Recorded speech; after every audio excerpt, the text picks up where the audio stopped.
నిజంగా ఎపిసోడ్ చూస్తే హిలేరియస్గా ఫన్, నిజంగా బాగా రాసుకున్నాను. రైటింగ్ అయితే చాలా బాగా రాసుకున్నాను. తర్వాత చుట్టాల ఎపిసోడ్ ఒకటి ఉంటుంది కదా, దాన్ని ఎలా ఏం చేసి చెప్పినప్పుడు బాగుంది, తీసినప్పుడు ఇంకా బాగుంది. మీకు చెప్పినప్పుడు దీన్ని ఇలా, ఎందుకంటే సీరియస్గా ఉంటుంది అది, అక్కడ కామెడీ చూసేవాళ్ళు కామెడీ జనరేట్ అవుతుంది. ఎట్లా ఉంది ఎపిసోడ్? రెస్టారెంట్కి వెళ్ళినప్పుడు మీ చుట్టాలకు అది కూడా ఇక ఫుడ్ వెళ్తుంది లోపలికి, తింటున్నారు ఫుల్గా. ఆ సీన్ చూడాలి, చెప్పకూడదు. ఆ సీన్ చాలా మంచి సీన్, చెప్పకూడదు. బయటికి వచ్చాక ఆనంద్ అనుకుంటాడు చచ్చరది భలే ఉంటుంది. Super super. నిజంగా కొన్ని ట్రాక్స్ అయితే చాలా బాగా రాసుకున్నాడు. మంచి రైటింగ్, హార్ట్ఫుల్గా ఉంది, సిన్సియర్గా ఉంది, ఫోర్స్ఫుల్ కామెడీ ఉండదు, హార్ట్ఫుల్గా ఉంటుంది, చాలా బాగుంది. తర్వాత మిమ్మల్ని ఆయన మూవీ తీసుకెళ్ళేటప్పుడు పంచర్ పట్టాలు కానీ ఇవన్నీ నిజంగా ట్రావెల్లో పడే బాధలు ఉంటుంది సార్, అతను మీ దృష్టిలో బ్యాడ్ అనిపించుకునే కదా. నిజంగా చాలా సిన్సియర్ రైటింగ్ ఉంటుంది తప్ప అటువంటి అవుట్పుట్ రాదు. నిజంగా బాగుంది. సో నీ క్యారెక్టర్ చూస్తుంటే చాలామంది మన ఇంటి పక్కన ఉండే కుర్రాడు, మన ఇంటి పక్కన తిరిగి అల్లరచిల్లరగా తిరిగే కుర్రాడు, జూనియర్ రవితేజ, మంచి ఈజ్ ఉంది, మంచి పొటెన్షియాలిటీ ఉంది, ఏ క్యారెక్టర్ అయినా హ్యాండిల్ చేయగలడు అనేది నీకు వచ్చిన మార్కు. ఇప్పుడున్న రివ్యూస్ కూడా అలాగే రాస్తాయి. నీకేమనిపించింది మీ చుట్టాల దగ్గర నుంచి కానీ మీ దగ్గర నుంచి కానీ, బయట వాళ్ళు అన్నది ఏంటి నీ పాత్ర చూసిన తర్వాత?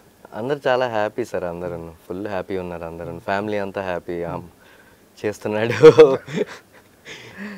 ఇంకేం చెప్తాం సార్, అందరు హ్యాపీ ఉన్నారు, హ్యాపీ పడుకున్నారు. రోజు రాత్రి రిలీజ్ అయిన రోజు ప్రశాంతంగా పడుకున్నాను. అమ్మ నాన్న ఫీలింగ్ ఏంటి? డాడీ ఫుల్ ఎప్పటి నుంచో సపోర్ట్, సరే తెలుసు డాడీకి చేస్తున్నా. 8 ఎపిసోడ్లు చూసిన తర్వాత ఒకసారి చూసిన తర్వాత ఆ ఫీల్ ఉంటుంది చిన్న. చాలా అందరికి చూపిస్తున్నారు ఇంకా డాడీ, ఊర్లో అందరికి, డాడీ ఫ్రెండ్స్ అందరికి చూపిస్తున్నారు. మొత్తం అందరూ ఎంజాయ్ చేస్తున్నారు, అందరూ ఫుల్ పాజిటివ్, బాగుందిరా, అందరూ బాగుంది అంటున్నారు. దీని తర్వాత ఇప్పుడు నువ్వు నోట్ అవుతున్నావు చూడు, మరి బాగా వచ్చింది, ఇంకా నెక్స్ట్ ఇంకా బాగా చెయ్యు, ఇంకా చెప్తున్నారు. డాడీకి చాలా సినిమాలు పిచ్చి, చాలా డాడీకి చాలా సపోర్ట్ ఉంది. ఎట్లా ఒప్పుకున్నారు సినిమాల్లోకి రప్పించండి? చెప్పాను సార్ నేను, అంటే కాల్ చేసి చెప్పాను ఇట్లా వెళ్దాం అనుకుంటున్నా, అంటే కాలేజ్ చదువుతున్నప్పుడు ఇంటర్న్షిప్లో కాల్ చేసి చెప్పా, ఇట్లా జాయిన్ అవుదాం అనుకుంటున్నా, ఫిల్మ్ స్కూల్ నేర్చుకుందాం అనుకుంటున్నా, అది ఇది అని. ఇప్పుడు సరేరా వెళ్ళు, నీ ఇష్టం అన్నారు, ఇంకేమన్నా అంతే. అప్పుడు మీ ప్రెసిడెంట్ నాన్నగారు 15,000 పంపించినట్టు ఎట్లా ఉండేదా? అలా అంటే పంపించేవాళ్ళు అప్పుడప్పుడు ఖర్చులకు, మరి సపోర్ట్ ఉండేది కదా.